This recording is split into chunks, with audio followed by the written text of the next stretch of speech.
Hey y'all, a recurring message that's coming through for Libra season and by extension, the fall season, is to not work against ourselves and to be really honest about how we might be working against ourselves and what isn't serving our process. And this process can be a project, it can be something specific, but it can also just be how we navigate our thoughts, how we navigate our day-to-day lives, especially how we navigate our relationships because of Libra, and to take responsibility for how we can play a part in improving how we experience our lives, how we experience in general. And this is playing into environment as well. We have a Mars retrograde coming up in October in Gemini, which is dealing with our environment as well as communication, which is also by extension relationships.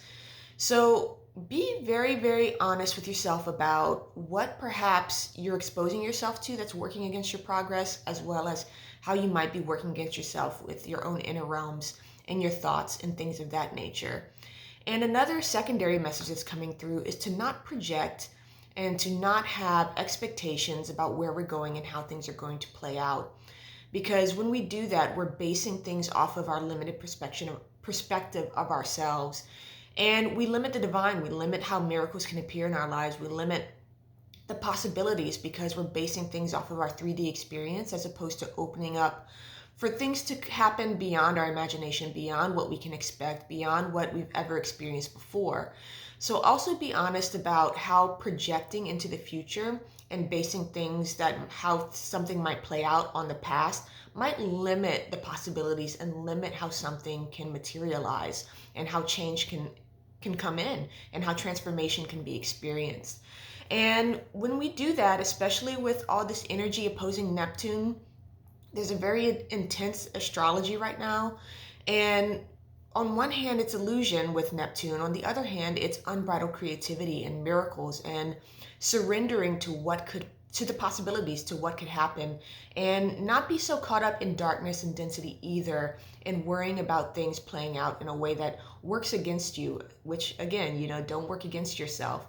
And be very open to good things happening and being in happiness, being in joy, and being gentle as well, and really deep in our self-love and our self-trust.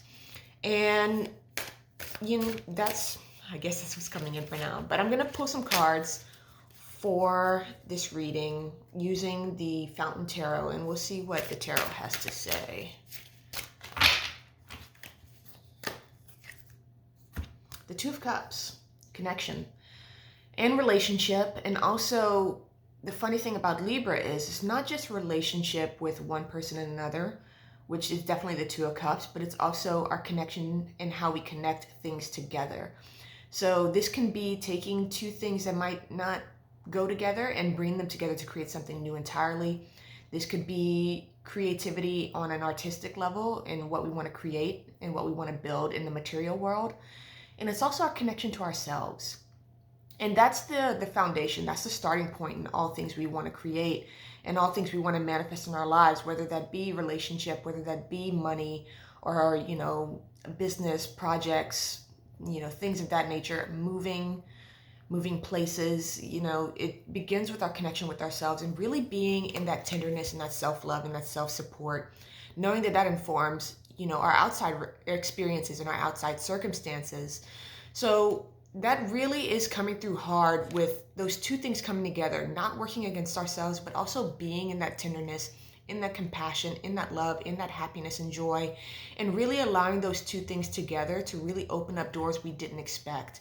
And we're in very unpredictable reality too. So if we're attaching to how something might play out, we could be sorely disappointed because, whatever isn't in divine alignment is likely going to crumble, is likely going to be broken up and broken down. And if that's happening in our lives, we also have to trust that so that we can really experience something new and not get so caught up in, this is happening to me, but allowing ourselves to understand this deeper wisdom of if something is not working out in our lives, it's being removed so that we can experience something better. And the Page of Swords wanted to pop out. It slid off the deck just now. And this card is also about expression and really honing in our expression and honing in our thoughts and really taking responsibility for how our thoughts create and working in that energy of, okay, I am a creator. I'm always creating, whether I'm conscious of it or not.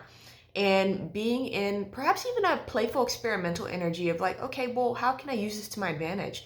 And how can I use this in a self-loving way that I know can also benefit others in my life and benefit those I come into contact with? And how that also plays in what I'm attracting into my experience as well. And to really play around with that and be experimental and be open to the possibilities, and not projecting, not getting too caught up in how something will play out, but being open to how something might play out. So I hope this message resonates. I'm sending love and wishing you well.